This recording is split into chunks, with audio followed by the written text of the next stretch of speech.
Last time we spoke about Day 1 of Operation Barbarossa. It was June the 22nd of 1941 when Operation Barbarossa commenced, marking the beginning of one of history's largest military campaigns.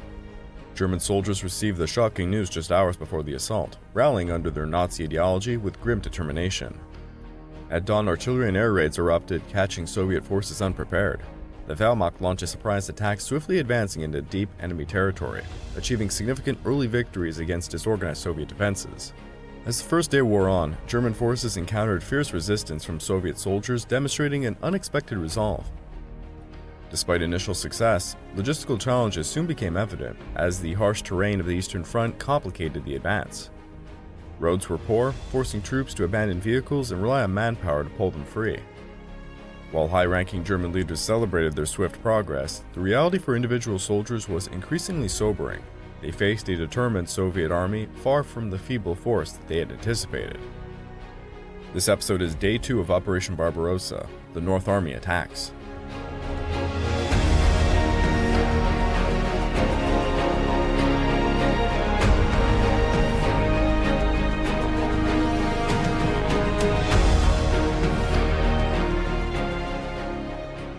Well, hello there. Welcome back to the Eastern Front podcast week by week. I'm your dutiful host, Craig Watson.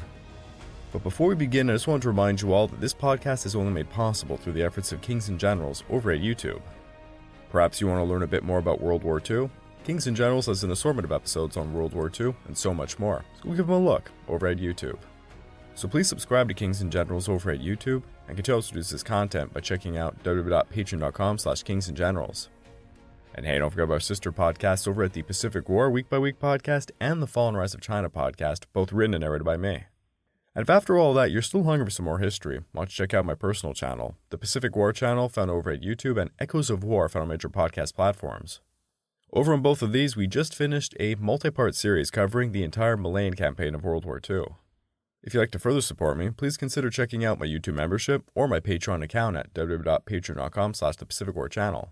By joining either of these, you get access to the exclusive podcast series, early access to all the content I make, and voting rights to the subjects I will tackle next. The latest episode for the exclusive podcast series is on the USS Hornet CV-8. She participated in the Doolittle Raid, the Battle of Midway, and the Battle of Santa Cruz Island. Well, hello again. In the latest episode, we open up a can of worms with Operation Barbarossa. Only for Day 1, that is. In this podcast, we're going to be continuing that story, but for cohesion's sake, we decided that we're going to tackle this by army group. So for the remainder of this week, and for each episode, we're going to be covering the different groups, and today we're going to be talking about Army Group North. Prior to the invasion, Adolf Hitler emphasized that the most important objective was to prevent the Red Army from retreating in an orderly fashion. He stated that the blows against the Red Army must be sufficiently powerful to eliminate any chance of recovery. To achieve this, he asserted the necessity of deploying tank forces to encircle and annihilate the enemy's strongest units. Commanded by Field Marshal Wilhelm Ritter von Leeb, Army Group North was stationed in East Prussia. Its strategic objective was Leningrad, with operational goals that included capturing the territories of the Baltic republics and securing the northern flank of Army Group Center within northern Russia, specifically between the western Dwina River and the Daugavpils-Kulm Army Group boundary. Each of the German army groups was supported at the operational level by an air corps, except for Army Group Center, which was supported by two. A German air corps in 1941 was a variable of strength, but usually included at least 3 air wings of various types, including but not limited to medium bombers, group attack, and fighter wings. There was a small reconnaissance element in the air corps as well, but this was usually limited to a single flight of planes. Army Group North received support from the 1st Air Corps, led by Lieutenant General Forster, part of the 1st Air Fleet led by Colonel General Keller. While this corps lacked the dedicated ground attack Ju-87 Stuka wings found in the other air corps, it compensated with a heavy concentration of Ju-88 medium bombers. In addition to the forces of the 1st Air Corps, there was also an ad hoc organization led by Lieutenant Colonel von Wild, which was established to secure the coastline and ensure that the Soviet Navy could not disrupt the movement of the Heer along the coast. As was the case for the entire front, the 1st Air Corps launched surprise attacks on Soviet air bases in its sector with brutal effectiveness. The Soviet response was quite minimal, hindered by a significant lack of modern equipment, poor command and control, and the shock of being attacked without any warning. The few Soviet fighters that managed to take to the air were completely outclassed by their German counterparts. Soviet losses in the initial days of the war were so staggering that even the commander-in-chief of the Luftwaffe found them hard to believe. It is estimated that 1,800 Soviet planes were destroyed on the first day, with hundreds more lost throughout the week. In the far north, the war opened up with a massive Soviet bomber raid on June the 25th, targeting cities across Finland with approximately 500 medium bombers. This attack was a critical demonstration of the Red Air Force's continuing strength. The Luftwaffe could not intercept them all, and the Finnish Air Force was in a similarly precarious position. Ultimately, the situation led to Finland officially joining the war, providing a short-term boost to the Nazi war effort. So for some of you, I'm sure it's actually a bit of a shock that Finland joined the Nazis during World War II. Or for some of you, you were aware of it, but you didn't know exactly how it came about. So I'm going to try and summarize the bitter experience Finland had over the past couple of years. The 1939 Molotov-Ribbentrop Pact enabled the Soviet Union to exert quite a lot of pressure on the small Baltic republics and Finland, likely to improve its strategic position in Eastern Europe in the event of a broader conflict. The Baltic republics quickly acquiesced to Soviet demands for military bases and troop transfer rights, while Finland refused. When diplomatic efforts failed, military action was initiated, and on November the 30th of 1939, the Soviet Union launched its invasion of Finland, marking the beginning of the Winter War. The Winter War served as a rude awakening for the Finns regarding the realities of international politics. Condemnation from the League of Nations and global outrage seemed to have little impact on Soviet policy. Although Sweden permitted volunteers to join the Finnish army, it refrained from actually sending any real military support or allowing the passage of French or British troops, who were also mobilizing in fewer numbers than initially promised. Even right-wing extremists were disillusioned to find that Nazi Germany provided no assistance and actively blocked material support from other nations. The Moscow Peace Treaty, which concluded the Winter War, was viewed as a significant injustice. The losses at the negotiation table, including Viipuri, Finland's second-largest city, were perceived to be greater than those suffered on the battlefield. Finland lost 1/5 of its industrial capacity and 9% of its territory. Of the 12% of Finland's population living in these lost territories, only a few hundred remained. The remaining 420,000 relocated to the Finnish side of the new border. Public opinion in Finland longed for a reacquisition of the homes left behind by the 12% of their population who had been forced to flee Finnish Karelia in haste. Many placed their hopes in the peace conference that was generally expected to follow the war. Consequently, the term välirauha, or interim peace, gained popularity after the harsh terms of the peace treaty were announced. Although the peace treaty was signed, the state of war was not officially revoked due to the ongoing global conflict, and the challenging food supply situation, and the poor condition of the Finnish military. Censorship remained in place, and it was utilized to suppress criticisms of the Moscow Peace Treaty and the blatant anti-Soviet sentiment. The continued state of war allowed President Kyösti Kallio to ask Field Marshal Mannerheim to remain as commander-in-chief responsible for overseeing the reorganization of Finland's armed forces and fortifying the new border, a crucial task during the tumultuous times. Within a week after the peace treaty was signed, fortification work commenced along the new 1,200-kilometer Salpalinja, or the Bolt Line, with a primary focus between the Gulf of Finland and Lake Saimaa. Throughout the summer and autumn, Finland received military supplies purchased and donated during and immediately after the Winter War. However, it took several months before Mannerheim could provide a somewhat positive assessment of the Army's condition. Military expenditures in 1940 rose to 45% of Finland's state budget, with military purchases prioritized over civilian needs. Mannerheim's position and the ongoing state of war allowed for effective military management, but this also created a troubling parallel government that occasionally clashed with the civilian government structures. On March 13th, the same day as the Moscow Peace Treaty came into effect, the British Ministry of Economic Warfare requested the Foreign Office to initiate negotiations with Finland as soon as possible to foster positive relations. The Undersecretary of the MEW, Charles Hambro, was authorized to form a war trade treaty with Finland, and he traveled to Helsinki on April 7th. He had previously exchanged letters with Viti, and they quickly reached a basic understanding of the treaty's contents. The Finns were eager to commence trade. From their first meeting, a preliminary treaty was drafted and accepted immediately. However, Hambro needed approval from his superiors and emphasized that the treaty would not be considered official until a final version was negotiated. Under said treaty, Finland agreed to give control of its strategic material exports to Britain in exchange for armaments and other essential supplies. However, the following day, Germany invaded Norway, rendering the treaty unworkable due to the absence of safe trade routes between the two countries. Germany had historically served as a counterbalance to Russia in the Baltic region. Even though Hitler's Third Reich had concluded with the Soviet invaders, Finland saw some value in pursuing warmer relations with the Germans. Following the German occupation of Norway, and particularly after the Allied evacuation from northern Norway, the relative importance of improving ties with Germany increased. On May the 9th, Finland inquired about the possibility of purchasing arms from Germany, but Germany refused to even entertain such discussion. Beginning in May of 1940, Finland initiated a campaign to restore better relations with Germany. Finland hoped to capitalize on the fragile Nazi-Soviet relationship and the numerous personal connections between Finnish and German athletes, scientists, industrialists, and military officers. After the fall of France in late June, the Finnish ambassador to Stockholm received diplomatic reports suggesting that Britain might soon be compelled to negotiate a peace with Germany. The experiences of World War I highlighted the importance of maintaining close and friendly relations with the victors, prompting Finland to intensify its efforts to court Nazi Germany. A notable shift in the German attitude towards Finland was observed in late July, when WWII, a secret representative of the German Foreign Ministry, visited Finland to inquire with Mannerheim and Ryti about Finland's willingness to defend itself against the Soviet Union. Mannerheim assessed that the Finnish army could withstand a few weeks of conflict with additional arms.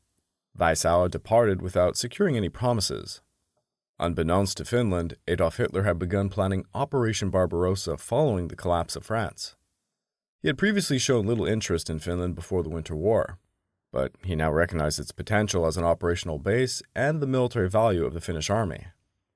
In the first weeks of August, German fears of a potential Soviet attack on Finland led Hitler to lift the arms embargo. Arms deliveries had been halted during the Winter War were now resumed. The next German visitor was Josef Vetjens, a representative of Hermann Göring, who arrived on August 18th to negotiate with Ryti and Mannerheim regarding German troop transfer rights between Finnmark in northern Norway and the ports of the Gulf of Bothnia in exchange for arms and other material. Initially, these arms shipments were transported via Sweden, but later they began arriving directly to Finland. This arrangement constituted a breach of the Molotov-Ribbentrop Pact on Germany's part and represented a material breach of the Moscow Peace Treaty for Finland, which had primarily aimed to restrict cooperation between Germany and Finland. There is some debate whether the ailing President Kallio was informed of any of these developments. It is possible that his health deteriorated before he could be briefed confidentially. As part of the campaign to warm relations with the Third Reich, it seemed a natural progression to seek closer cooperation, especially since the much-disliked Moscow Peace Treaty had explicitly discouraged any partnerships. Censored propaganda in the Finnish press contributed to the country's reorientation while employing measured means. Soviet negotiators had insisted that the troop transfer agreement to Hanko should be not publicized for parliamentary discussions or voting. This precedent made it even easier for the Finnish government to keep the troop transfer agreement with the Germans secret until the first German troops arrived at the port of Vasa on September the 21st. The arrival of German troops alleviated the insecurity felt by many Finns and was largely welcomed. Most opposition stemmed from concerns about the negotiation process rather than the transfer itself, as the Finnish populace was largely unaware of any specific details of any agreements being made with the Third Reich. The presence of German troops was seen as a deterrent against further Soviet threats and a counterbalance to the Soviet troop buildups they were seeing on the other side. On November the 21st, the German troop transfer agreement was expanded to allow the movement of wounded soldiers and those on leave via Turku. German troops arrived and established quarters, depots, and bases along the railway lines from Vasa and Oulu to Lithuania and Rovaniemi, extending to roadways via Kaarsivanto and Kilpisjärvi or Ivalno and Petsamo to Skibon and Kerkenes in northern Norway. Road work to improve the winter road between Kaarsivanto and Skibon, as well as the construction of entirely new roads from Ivalno to Karasjok, were discussed and later funded by the Germans. On October the 23rd, Ryti, Mannerheim, Minister of Defense Valdin and the Chief of Staff Heinrich decided to share information regarding Finland's defensive plans for Lapland with the Wehrmacht to foster more goodwill, despite the risk that this information could be passed on to the Soviet Union. When Soviet Foreign Minister Molotov visited Berlin on November the 12th, he demanded that Germany cease its support for Finland and treat Finland similarly to the Baltic states. However, Hitler insisted that no new military actions could occur in Northern Europe before summer. However, through unofficial channels, the Finnish representatives were informed that, quote, "Finnish leaders can sleep peacefully. Hitler has opened his umbrella over Finland." On May the 24th of 1941, a group of staff officers led by General Heinrich left Finland to participate in discussions with the German High Command in Salzburg on May the 25th. During these meetings, the Germans outlined their plans for the northern part of Operation Barbarossa, expressing interest in using Finnish territory to launch attacks from Petsamo to Murmansk and from Sala to Kandalaska. Heinrich conveyed Finnish interest in Eastern Karelia, but the Germans recommended a more passive stance. Negotiations continued the following day in Berlin with the Army High Command, where, in contrast to the previous day's discussions, Germany requested that Finland have a more strong attack formation ready to strike at either the eastern or western side of Lake Ladoga. The Finns promised to consider the proposal, but informed the Germans that they could not arrange supplies along the Elonets-Petrozavodsk line. The issue of mobilization was also discussed, and it was decided that the Germans would send signal officers to facilitate confidential communication with Mannerheim's headquarters in Mikkeli. Naval issues were also addressed, primarily focusing on securing sea lines over the Baltic Sea and the potential use of the Finnish Navy in the upcoming conflict. During these negotiations, the Finns submitted various material requests, ranging from grain and fuel to aircraft and radio equipment. Heinrich's group returned to Finland on May the 28th and reported their discussions to Mannerheim, Valdin, and Ryti. On May the 30th, Ryti, Viting, Valdin, Kivimäki, Mannerheim, Heinrichs, Talvilja, and Arjo Pakislati from the Foreign Ministry met and accepted the results of the negotiations, establishing a list of key prerequisites: a guarantee of Finnish independence, restoration of pre-Winter War borders, continued grain deliveries, and that Finnish troops would not cross the border before a Soviet incursion. The next round of negotiations took place in Helsinki from June the 3rd to the 6th, focusing on practical details. It was agreed that Germany would control the area north of Oulu, a region sparsely populated and not critical to the defense of the southern provinces. The Finns also consented to provide 2 divisions, about 30,000 men, to the Germans in northern Finland, and to allow the use of airfields in Helsinki and Kemiharvi for German operations and additional airfields at Kemi and Rovaniemi later on. Finland warned Germany that any attempts to establish a Quisling-like government would terminate the cooperation, emphasizing the importance of Finland not being viewed as the aggressor, and that no invasion should be launched from Finnish territory. Subsequent negotiations regarding naval operations continued on June the 6th in Kiel, where it was agreed that the Kriegsmarine would mine the Gulf of Finland as soon as the war commenced. The arrival of German troops participating in Operation Barbarossa began on June the 7th in Petsamo, where the SS Division Nord moved southwards, and on June the 8th in the ports of the Gulf of Bothnia, where the German 169th Infantry Division was transported by rail to Rovaniemi, with both divisions turning eastward on June the 18th. In response to these developments, Britain cancelled any naval traffic to Petsamo starting on June the 14th. From June the 14th onwards, several German mine layers and supporting motor torpedo boats started to arrive to Finland, some on official naval visits and others hidden in the southern archipelago. The Finnish parliament was informed for the first time on June the 9th when the first mobilization orders were issued for troops requiring to safeguard the subsequent mobilization phases, including anti-air and border guard units. On June the 16th, 2 Finnish divisions were transferred to the German army in Lapland. On June the 18th, an airfield in Uti was evacuated by Finnish planes, and the Germans were permitted to use it for refueling beginning on June the 19th. German reconnaissance planes were stationed at Tiikokoski, Jyväskylä on June the 20th. On June the 20th, the Finnish government ordered the evacuation of 45,000 people from the Soviet border. The following day, on June the 21st, Finland's chief of the General Staff, Erich Heinrich, was finally informed by his German counterpart that the attack was about to begin. Operation Barbarossa had commenced in the northern Baltic by the late hours of June the 21st, when German mine layers, previously hidden in the Finnish archipelago, laid 2 large minefields across the Gulf of Finland, one at the mouth of the Gulf and the other in its central part. These minefields effectively confined the Soviet Baltic Fleet to the easternmost part of the Gulf of Finland until the end of the Continuation War.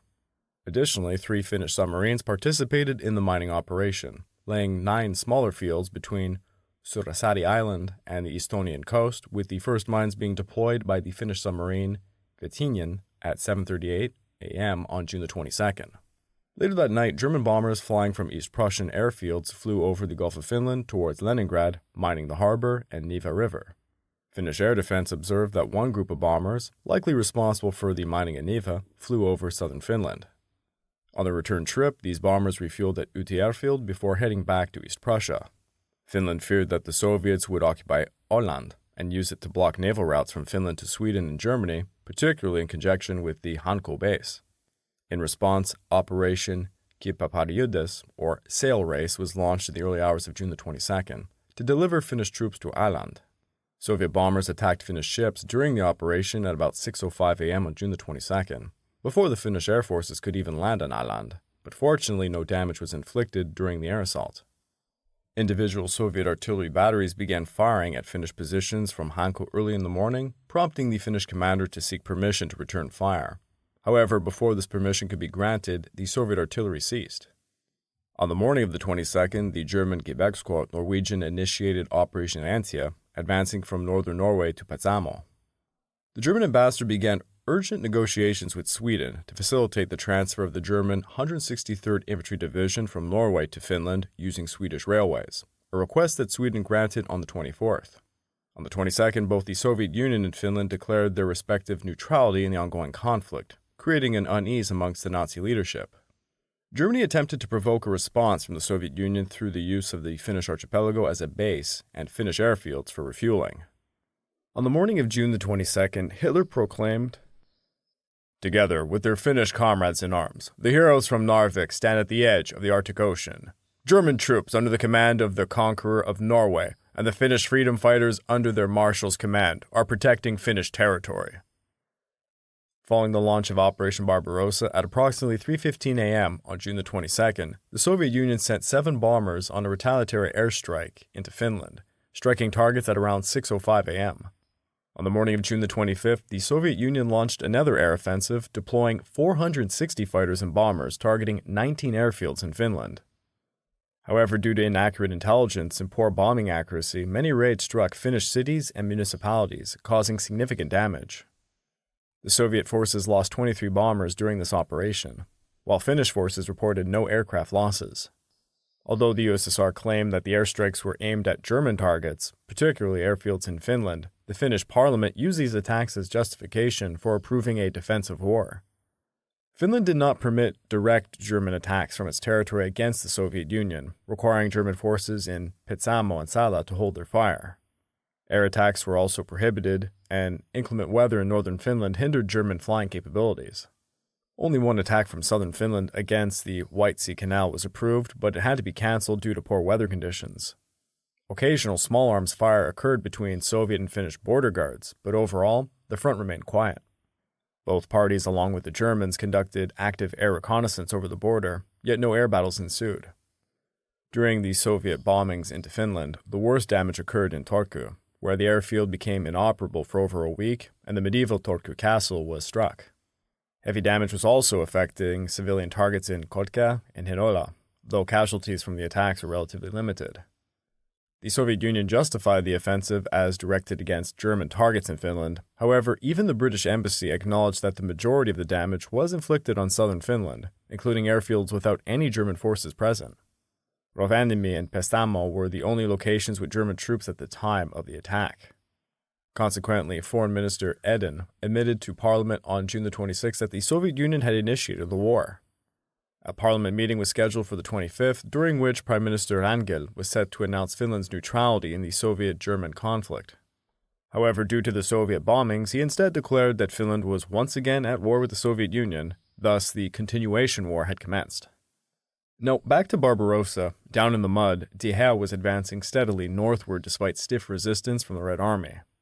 Along the coast, the 291st Infantry Division made a near miraculous advance into Latvia. However, they were ordered to moderate their pace due to growing resistance in the center and the slower progress of the rest of the 18th Army on their right flank. But the core of the 18th Army were making decent progress overall. The 26th Infantry Corps was pushing through light resistance as they attempted to secure the crossroads at WWII. The swampy terrain complicated their march, but the 10th Rifle Division's efforts to hold them back were ultimately futile. The Soviets were caught by surprise, outnumbered, outflanked, and outmaneuvered. The 30th Infantry Corps on the right encountered even rougher terrain than their counterparts in the 26th Corps. Despite the challenging conditions, resistance was quite light, as only the 90th Rifle Division stood in their way as they approached Zaliai. Hepna's two Panzer Corps encountered remarkably different levels of opposition from the Red Army forces in their area. By June the 26th, General Erich von Manstein's 56th Panzer Corps had established a bridgehead at Dvinsk along the Dvina River. However, Manstein became a victim of his own success, having to pause operations for over 6 days to await for the arrival of General Ernst Busch's 16th Army, which was now threatened on its right flank due to the 9th Army's southern turn, to begin the encirclement east of Bialystok. Manstein was also far ahead of the 4th Panzer Group's 2nd Panzer Corps, that of General George Hans Reinhardt's 41st Panzer Corps, which had been largely delayed because of the Soviet counterattacks at Rosyni. Lacking support, Manstein's halt was a prudent measure. However, as Halder's diary notes, it allowed the Soviets the opportunity to fall back over the Dvina River. Halder also observed that in the Army Group's rear area, strong, wedged-in enemy elements are causing the infantry a lot of trouble, even far behind the front. The activities in the Northern and Southern Army Groups illustrated the interdependence of each sector in the overall progress of the war. Yet even in this early phase, the Army's inability to maintain contact between neighboring units, pacify rear areas, and provide infantry support to the Panzer spearheads highlighted the Army's overextension, which was already becoming quite apparent. Securing the crossings over the Dvina River was critical for the future advance of the Army Group. Manstein reached the city on June the 26th. His advance over 300 kilometers was an impressive achievement, but it also isolated his corps from neighboring units on both sides. For the next 3 days, his men held on to the bridgehead despite serious counterattacks from the Soviet 27th Army. On June the 29th, infantry support from the 16th Army would begin to arrive. This should have signaled Manstein to launch another offensive, but orders came from Hupna stating that Army Group North had halted the panzers on the Dvina River until the infantry could catch up along the entire front. Reinhardt's 41st Panzer Corps made several small tactile blunders on the first day, resulting in a loss of initiative to the Soviet 8th Army and its parent Northwestern Front. While Manstein raced towards the Dvina, the 41st Panzer Corps faced the brunt of the Red Army's counterattacks in the region. The Soviet 8th Army had positioned its reserves over 100 kilometers from the border, a decision that had significant consequences. On one hand, the Army headquarters could not move its reserves up to support the frontline divisions, effectively dooming the 10th and 90th Rifle Divisions to a hopeless retreat without any armor support. But on the other hand, this distance prevented the bulk of the army from being encircled in the early days of fighting. This breathing space allowed for a counterattack to be organized. As the commander of the Northwestern Front, Kuznetsov ordered a counterattack. He dispatched orders to the 27th and 8th Armies to begin preparations within hours of the opening hostilities. However, his ability to communicate orders was severely hindered due to the destruction of the command bunkers, non-operative phone and power lines, and many officers losing control of their units. To complicate matters further, the speed of the Wehrmacht's advance into some sectors rendered orders obsolete before they even arrived. Kuznetsov directed the 8th Army to mobilize its armor. Lieutenant General Sebennikov organized his mechanized corps for the assault. The 12th Mechanized Corps would push from the north, attacking the 41st Panzer Corps at Taichuvinai. In the south, the Soviet 11th Army's 3rd Mechanized Corps attacked from the north of Kanas in the direction of Vezinia. Together, the two corps mustered around 350 tanks, while the two panzer divisions of the 41st Corps possessed approximately 390 tanks. Finally, after long delays during the night of June the 22nd, the tanks concentrated and prepared for their counterattack against Reinhardt's Panzer Corps. However, this concentration was compromised by orders from the Soviet 8th Army, which diverted one of the tank divisions to mount a counterattack at the border. This unauthorized diversion highlighted the tenuous lines of communication within the Red Army's hierarchy. This situation also highlighted a division in tactile concepts. Kuznetsov aimed to concentrate his armor to counter the enemy's concentration, while his subordinate Sebennikov preferred to use the tanks in piecemeal to support his infantry. The inherent tensions between these opposing strategies had actually played out in France just a year earlier, with predictable results. The panzers had successfully outmaneuvered their opponents, who were reliant on infantry support, and they were doing so once again in the Soviet Union. Notably, General Charles de Gaulle was one of the few French commanders who advocated for the mass deployment of French tanks, but was consistently overruled. Confusion abounded, and the counterattack became quite a messy, ill-coordinated affair. Besides the command and control issues, logistics were also problematic. The 12th Mechanized Corps lacked sufficient fuel for the road march to the assembly area, approximately 60 kilometers away. Major General Shestopalov attempted to coordinate supply convoys to fetch fuel during the night of June the 23rd, but this proved to be nearly impossible. The roads were overcrowded, and ongoing confusion about unit locations aggravated the situation. On the morning of the 23rd, German Luftwaffe attacks further disrupted the Corps' road march and supply efforts. It wasn't until the following afternoon that one of Shestopavlov's divisions reached the jumping-off point for the counterattack. This was the 28th Tank Division, which was equipped solely with light tanks. Despite this, the division did have 230 tanks, and it could have been a powerful attacking force if properly supported. Unfortunately, this was not to be. Colonel Chernyavsky, the divisional commander, ordered an assault by the 1st Regiment that arrived. The 55th Tank Regiment attacked with only 40 light tanks. They advanced against the 21st Infantry Division, which successfully repulsed them with anti-tank and artillery fire. This piecemeal assault began at around 9 o'clock, but after just 3 hours, Chernyavsky called off the attack, having lost 17 of his 40 tanks with basically nothing gained. Near Rezenia, things were calm for the moment, as the 6th Panzer Division was in the process of refueling and rearming. Luftwaffe reconnaissance had located a column of Soviet armor on the road from Gdynia. However, this report was lost somewhere along the way. On the morning of the 24th, the division was unexpectedly struck by the 2nd Tank Division of the 3rd Mechanized Corps. This morning would bring 2 new realities for the men of the 6th Panzer.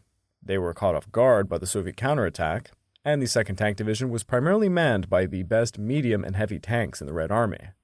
Hitherto unknown to the Wehrmacht, T-34s and KV-1s and the monstrous KV-2 roared into battle. The Wehrmacht had little intelligence indicating the existence of such tanks, let alone the number that the Red Army possessed. And it is quite a notable example of the failures of the Wehrmacht and the Nazi regime's intelligence services. Throughout the war, tactical, operational, and strategic intelligence consistently failed to provide meaningful warnings to the officers and soldiers on the ground. This issue was not isolated to the Eastern Front, but was especially egregious in the campaigns in the East. The shock of encountering these formidable tanks was compounded by the complete ineffectiveness of the division's anti-tank weapons against them. Round after round bounced off the thick armor of the Soviet tanks. The Pak-36 was worse than useless. Its 37mm shell had become essentially obsolete by 1941, replaced by the larger, more capable 50mm Pak-38. To what extent the Pak-36 was obsolete should not be overstated. It was notably completely useless, and the Nazis should have known it. It had actually been used in 1940 in the West, and it had proven very ineffective against the British Matilda Mark II and the French B-1 and S-35. De Heer was aware of the weapon shortcomings, which led to the development and the deployment of the Pak-38. However, even the Pak-38 struggled against the T-34, and it was ineffective against the heavier Soviet tanks. The Pak-40, which was a 75mm, was already in development, but the first units would not be delivered until February of 1942. Thus, even the larger Pak-38 could not penetrate the frontal armor of the Soviet tanks. Eventually, 3 KV-2s broke through the division's front, overrunning the infantry. This marked the first time German infantry experienced the terrifying ordeal of being overrun by tanks, a scenario that the French and British had faced multiple times in the Western theater. The breakthrough shocked German commanders. It was only the 3rd day of the war, and they were supposed to be crushing a surprised Red Army with obsolete equipment and poorly organized leadership. Instead, they found themselves confronted with the inadequacy of their own equipment and a failure in reconnaissance that prevented them from anticipating such an attack. The German leaders were stunned by the course of events. It was quite a wake-up call for many soldiers and officers. As the KV-2s advanced, they attacked the division's reserve while crossing the WWII River. Intense fighting ensued, and the tanks began to overrun a field howitzer battery. Quick-thinking soldiers directed fire from the 150mm guns at point-blank range against the incoming KV-2s. Nevertheless, the heavy tanks shrugged off these attacks. It was only when the howitzers' fire physically destroyed the tracks of the tanks that they were put out of action. Although immobilized, the threat would persist until German infantry dealt with the tanks the hard way, and that was by hand. Sources do not really provide a precise account of how these tanks were put out of action, but one could guess that it was done so through opening the hatches and just tossing grenades inside. Alternatively, they would need to wait for the red tankers to voluntarily exit their vehicles. This singular breakthrough did not change the outcome of the battle by any means. The Soviet tanks remained too disorganized, manned by poorly trained crews who in some cases did not know how to operate their vehicles fully or work together in small unit tactics. The 2nd Tank Division's attack sputtered out as piecemeal assaults, and they ran out of fuel and ammunition quite quickly. The fighting was not over yet. Reinhardt was maneuvering his 1st Panzer Division and elements of the 36th Infantry Division around the open flank of the 2nd Tank Division, while Manstein's panzers advanced towards Gdynia behind the Soviet lines. By the night of the 24th, General Solyankin had been surrounded, but he refused to surrender. On the morning of the 25th, he attempted a breakout with his remaining tanks. This effort was quashed, but not without some drama, as the KV tanks attached nearly broke through the German lines. The soldiers on the ground were beginning to appreciate the value of their anti-aircraft guns in combating these heavy tanks. The 88mm anti-aircraft gun would eventually become legendary in this new role, though these were the early days of its employment. This application was not without its failures, stemming from desperation as everything else they had tried, and aside from isolated instances like howitzers destroying tracks, all the other methods had failed. The 88mm flak gun in various mountings at this point in the war was a core-level asset intended for the use as stationary emplacements to defend local supply and command centers against air attacks. And it was very effective in this role. Its success as an anti-tank gun stemmed from its high velocity and substantial shell weight. The Germans were not the only ones to discover that anti-aircraft guns could be effectively repurposed for anti-tank work. Eventually, the Soviets adopted a modified version of their M1 1939 85mm gun for tank use, as did the Americans with their M3 90mm gun. The British utilized their quick-firing 3.7-inch gun in anti-tank and field artillery roles, but they never officially adopted it or modified it for these purposes. The 2nd Tank Division would hold out until sometime on the 26th when Solyankin was killed. Shortly thereafter, Reinhardt's corps was able to advance, though sporadic fighting likely continued in isolated pockets even after they had declared the battle over. By the 26th, both the northwestern front's counterstrokes had failed. The northern sector of the front was shattered, and Army Group North was taking full advantage of the situation. The Red Army retreated in complete disorder. Any division that had not been broken or surrounded in the first days was rendered combat ineffective due to exhaustion. Kuznetsov received orders from the Stavka in Moscow to continue counterattacking and to drive northwest from Kanas to cut off the advancing panzers. But this was impossible, especially since Kanas had fallen on the 24th, where the Soviet 11th Army struggled to hold the line against the assault by the 2nd Infantry Corps. To address the situation, the other tank division of the 3rd Mechanized Corps was sent to the front around Kanas in an attempt to repair the holes in the lines. This approach was fundamentally flawed, as it had already been demonstrated in the north by the 12th Mechanized Corps. Piecemeal assaults by isolated tanks proved ineffective in making meaningful progress against the German army. Nonetheless, the division was deployed to the front, where they were promptly overrun and forced to retreat towards Vilnius. This retreat opened a dangerous gap in the front, cleaving the northwestern front in two as Manstein advanced, and the other elements of Army Group North continued their relentless pursuit. Kanas had been taken so easily because of a local uprising. In June of 1940, the Lithuanian government submitted to a Soviet ultimatum, leading to Lithuania's occupation, transformation into the Lithuanian SSR, and the incorporation into the Soviet Union. The Soviets began implementing various Sovietization policies, including nationalization of private property and mass arrests of political activists and others deemed enemies of the people.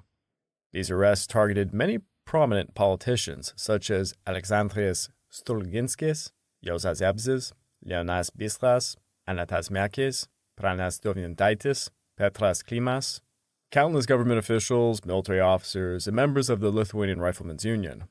The Lithuanian Army was reorganized as the 29th Rifle Corps of the Red Army. Additionally, all non-communist cultural, religious, and political organizations were closed. The economic situation steadily worsened, and the standard of living declined dramatically. A year later, just a week before the uprising, approximately 17,000 Lithuanians, mainly from the intelligentsia, were deported to Siberia with their families, where many perished due to inhumane living conditions. This deportation became the most significant precipitating event that incited popular support for the uprising and fostered quite a positive predisposition towards the German invasion. Those who escaped the deportations or arrests spontaneously organized into armed groups, fled into the forests, and they awaited a broader uprising. The Lithuanian Activist Front, or LAF, formed in the fall of 1940, seeking to reestablish Lithuanian independence. Founded by Kazys Škirpa in Berlin, the LAF sought to unify the Lithuanian resistance, organizing and conserving resources for the planned uprising against the Soviets. It acted as an umbrella organization, with many groups adopting the LAF name even if they were not even directly connected to the LAF in Berlin.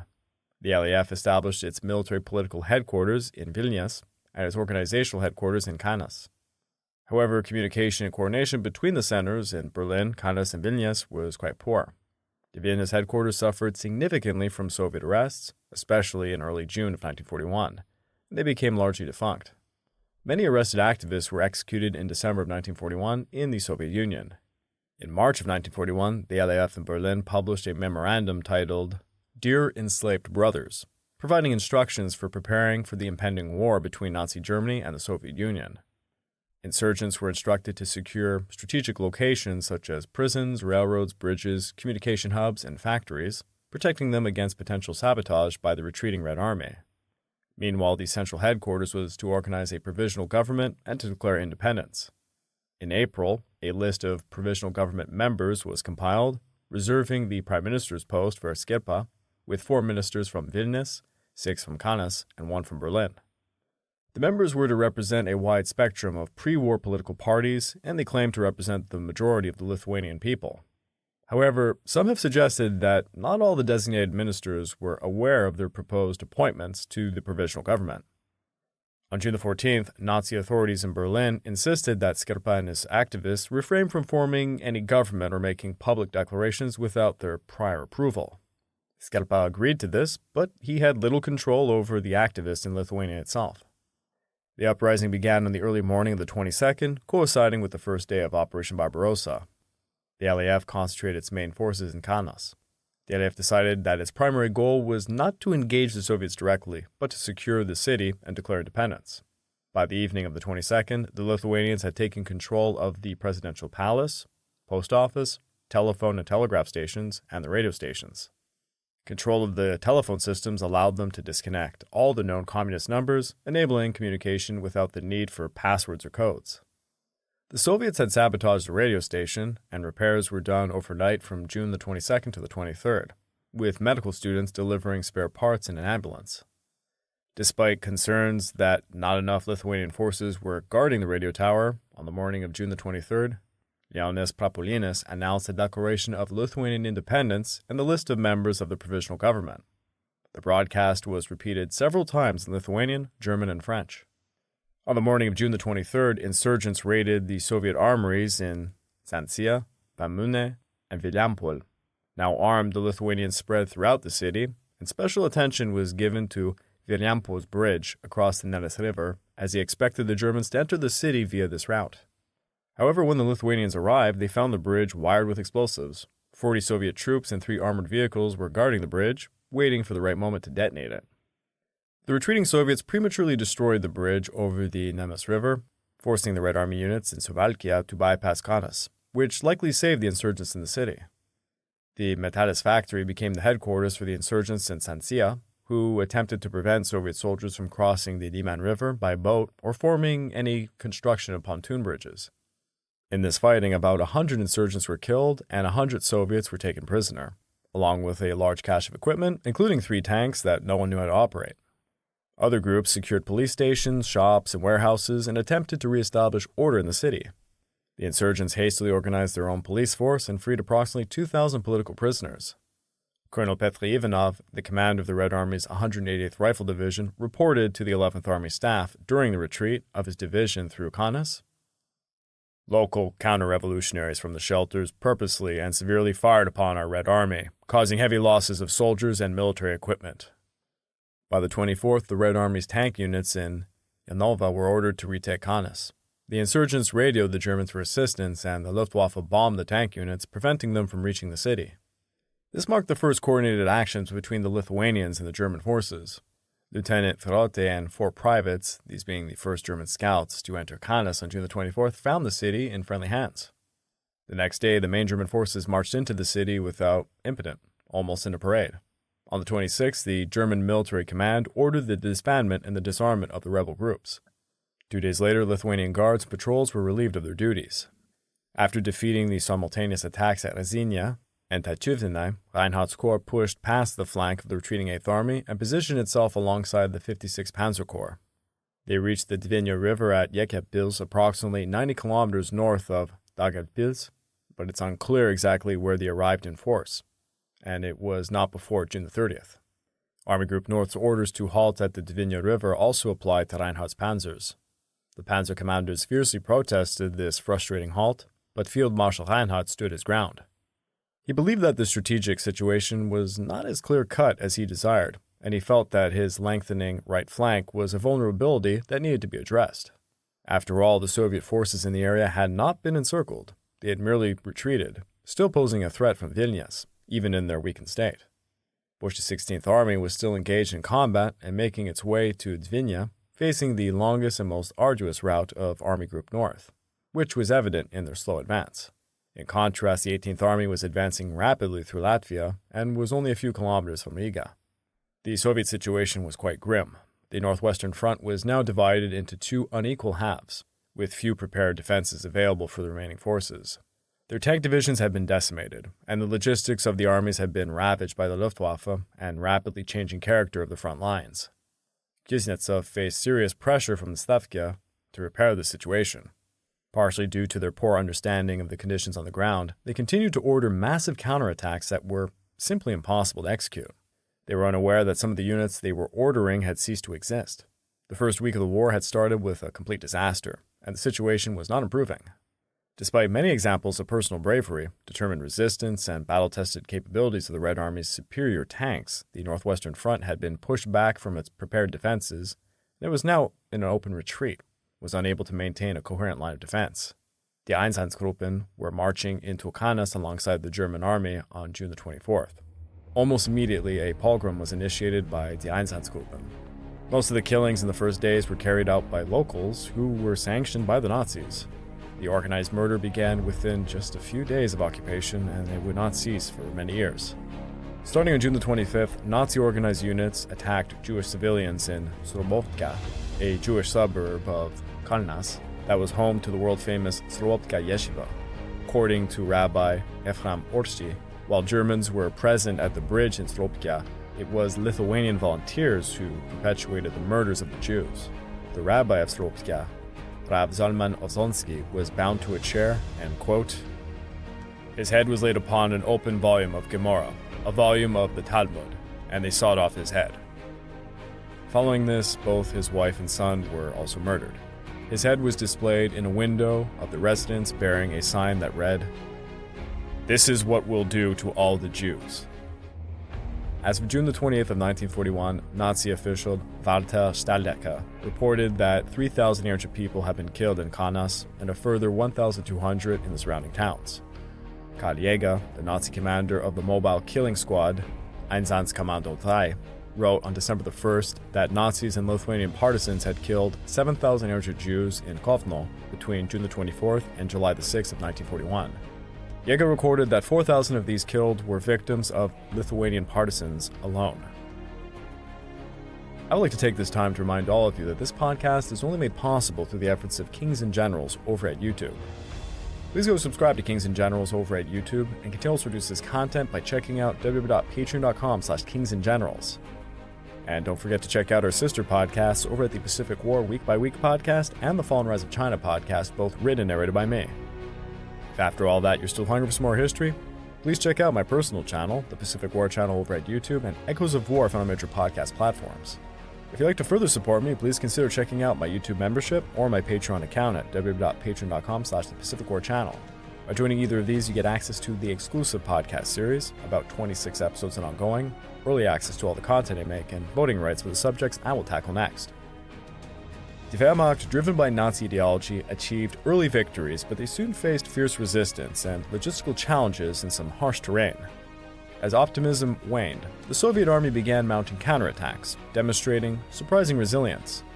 Amidst all these global tensions, Finland, leveraging the chaos, decided to join the war. And the Germans entered Kanas, where they would brutally escalate atrocities against Jews, marking the grim realities of the Eastern Front.